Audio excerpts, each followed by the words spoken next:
A very good evening to you. A warm welcome. You watching the late edition of the news here on SABC News Channel. Independent and impartial. I'm Tshepiso Makutla. This is The Globe. Thank you so much for joining us on this Monday. It's been a rather long-awaited announcement, not only for weeks, but for today as well. President Cyril Ramaphosa finally making his announcement of a cabinet reshuffle with interesting results. We've just heard from the DA there that it's the official opposition saying it's very disappointed with the appointment of Ramaphosa as the Minister of Electricity. He, of course, has held other positions which the DA feels that he has not excelled at.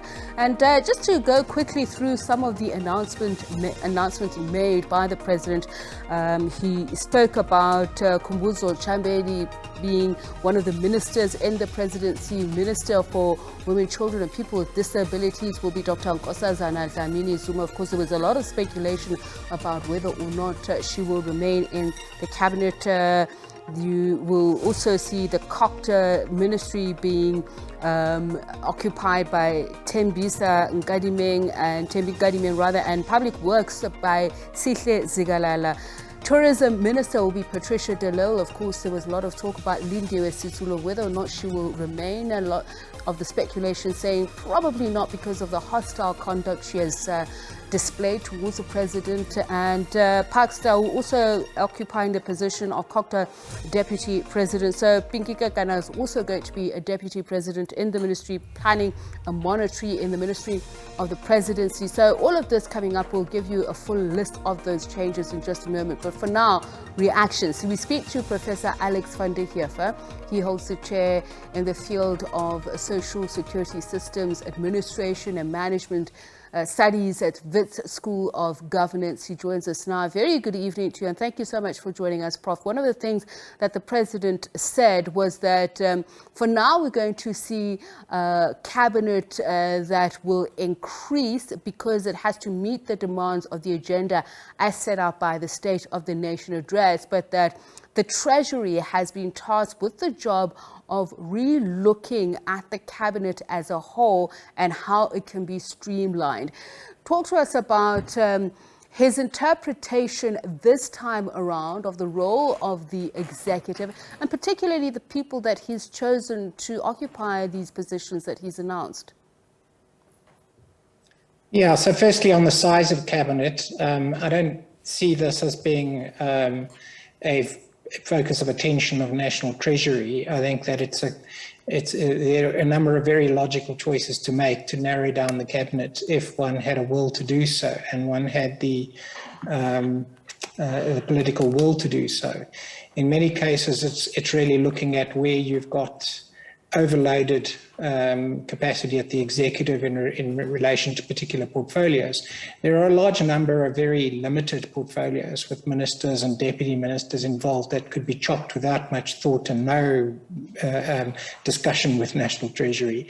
So I think it's an indication that the political forces were against him actually winnowing down a lot of this fat.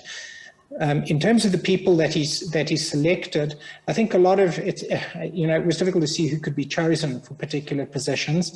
I don't think anybody really shoots the lights out, but the question now is really going to be delivery. I think he indicated that his strategic decision was that he needed to sort of balance continuity with the current emergencies. And there's a logic in that.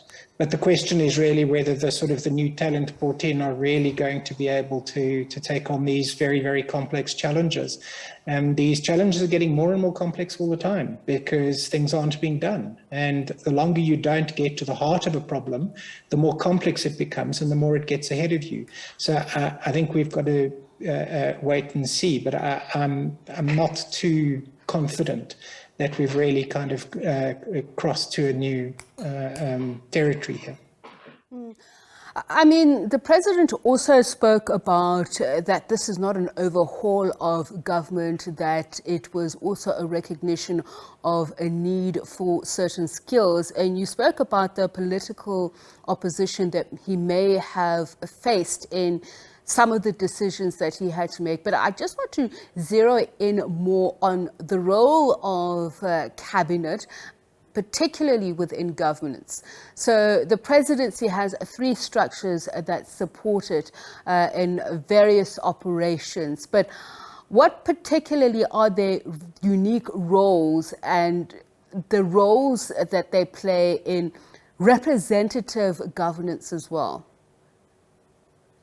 They're absolutely key to creating the political space, the enabling environment for policy processes to operate and to work, and this really requires that you've got a very active executive. They're not there to be the operational managers of departments. And they're there to kind of lead, to really lead. And I think that this is where we've had failures in the past. If we don't have people that are very strong in those positions, there's often a tendency for them to want to impose rather silly and sort of poorly thought through ideas through, rather than creating the enabling environment for the ideas to come through in sort of complex departments. So I think that's the issue. I don't think that people always realize what the role of a member of the executive is. And they can become a bull in a china shop, or they are just corrupt and are part of capturing the state. We do need to have that logic of a member of the executive distinguished from a head of an administration of government or the head of a public entity.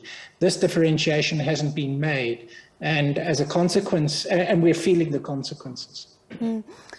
I mean, the policy coordination advisory services over the years, has it been effective in that particular role? If you look at that concept of representative democracy, and I say this against the backdrop that if you listen to the commentary, not only from people on the ground, but the political opposition on whom should be in, whom should be out, and the efficacy of the people who are in these positions, is there evidence of this structure being effective?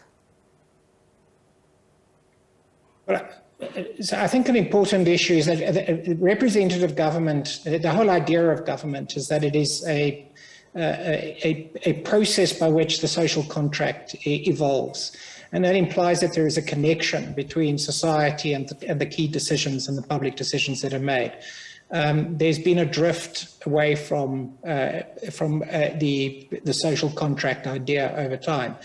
And this is not necessarily about who is good in particular positions. At this point in time, it's about results. We've seen serious degrading of key public institutions and key public outputs. And this is now what is weighing on government and society, is that when things like public transport collapse, energy collapses, water systems collapse, it fundamentally harms society. We need public entities, we need public functions to work. But the idea of representative government is that there is an incentive imposed on the people who are in government to actually make those things happen and to make them happen properly. So when we see this drift, it raises concerns as to whether or not our democracy is actually working efficiently and how we can correct it if it's not. I think it is an issue. The question really is whether this new cabinet is part of the solution or whether it's just a continuation of the problem. All right, thank you so much for sharing your views with us, Professor Alex Heever. He is chair in the field of Social Security Systems Administration Management Studies at Wits School of Governance. Just about some of the announcements made by President Cyril Ramaphosa a short while ago and the rationale behind it. Well, let's speak now to my colleague Mzwandile Mbete, head of politics, who is getting reactions. Mzwandile? Let's get down to business. Let's see whether this focused approach on load shedding with somebody with level-headed academic record, understanding things. You know, it's something else to talk in generalities. These things need engineering capacity. They don't just need politics, but this one is coming with capacity and politics, meaning he's at a political, macro-political level. He can understand things and he can enforce implementation. The Rater did not have that. And then we don't want somebody who will speak and then say load shedding will be done in 2 weeks, and then we are visited by stage 8. There is, of course, a sense of sabotage and all of that. So he's going to need a lot of support already on the ground in terms of security and everyone else. And also he must have the ability to galvanize the support and the goodwill that is already there within ESCOM. Don't condemn ESCOM, hands off ESCOM in terms of corrupt individuals and all of that, but there is a lot of goodwill inside. Unlock it and unlock it. We'll get this thing right. And I'm confident once we get that right, load shedding will be something of the past and we'll be smiling all the way towards the end of the year or even before that. Kosato, you've been here, you have been consulted, tripartite alliance. Are you happy with these appointments? No, definitely we're happy, particularly that these ministers who are appointed now, they have a responsibility, and we think that they've got a capacity to make sure that it takes South Africa to where it's supposed to go. There's been a number of complaints in relation to service delivery.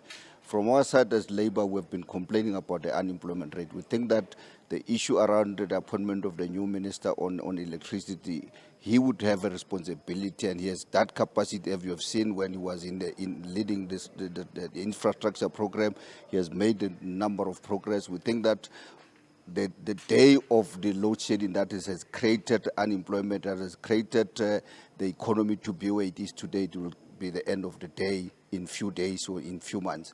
We think that the Minister of Public Safety that has been appointed, she would have a responsibility immediately once she has been sworn to start engaging with the public sector, because that's the problem where we're facing today.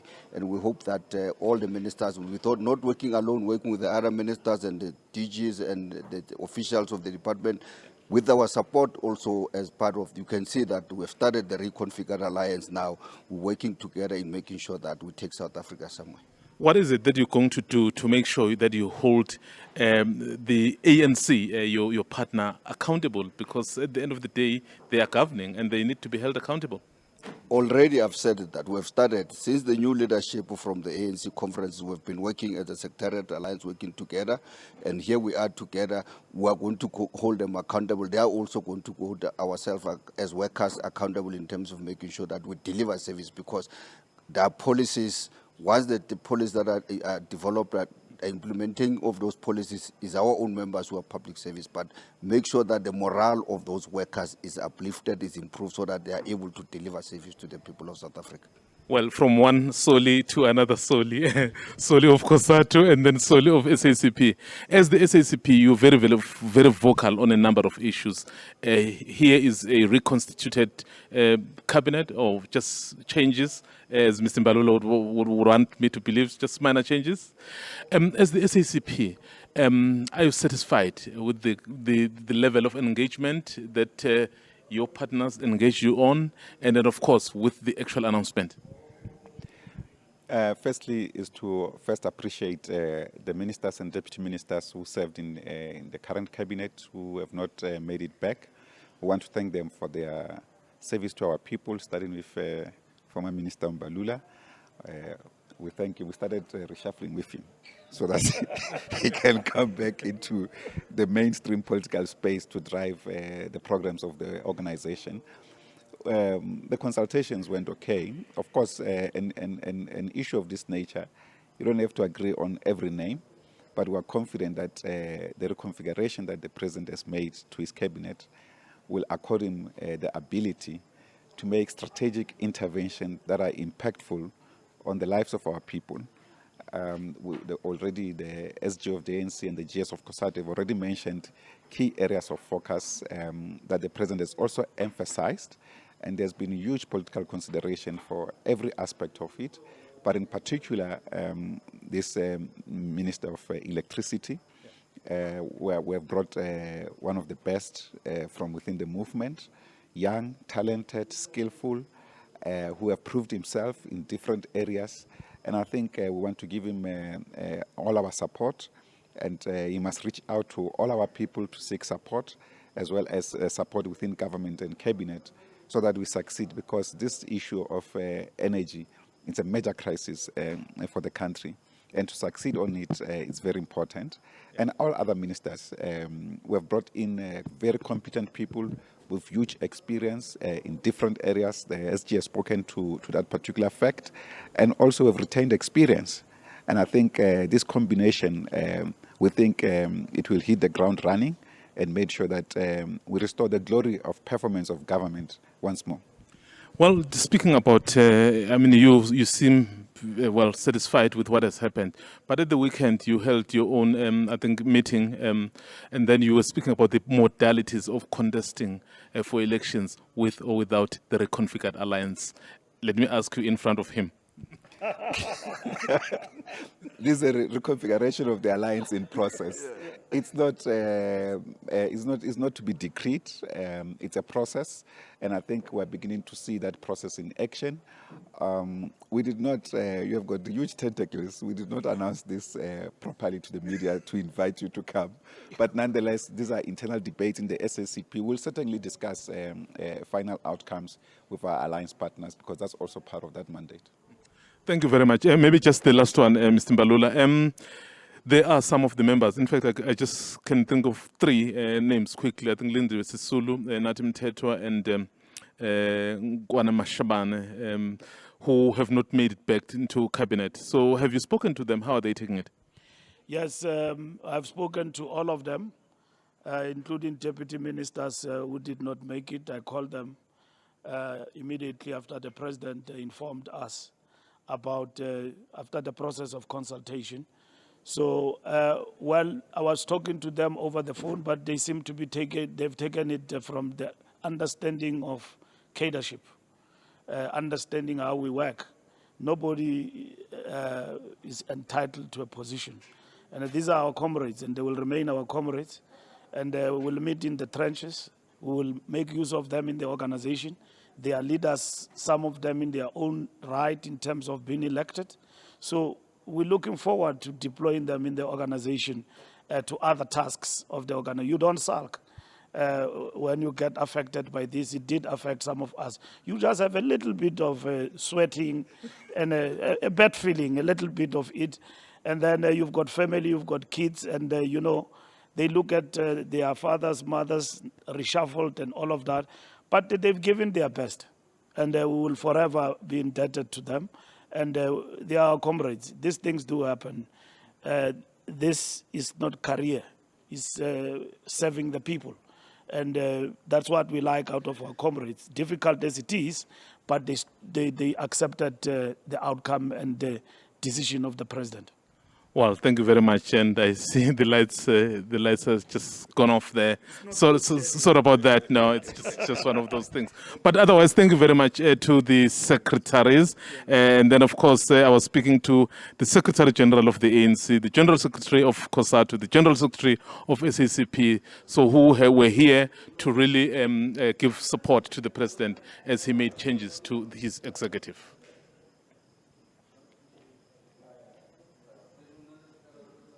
Thank you very much, Ms. Angelo. Of course, it underscores what has been long anticipated, which is the name, although there's a great deal of speculation on whom. It was understood that Hosienso Ramaphosa, the former Tshwane mayor, was a preferred candidate of President Cyril Ramaphosa. And we'll just go into his qualifications in just a bit because it's one of the issues that people were asking about. We'll speak to Chris Yolen because he set out a number of imperatives that he felt this minister in the presidency needed to have. The president outlining the role and the function of the new minister in the presidency responsible for load shedding. This is what he had to say earlier on.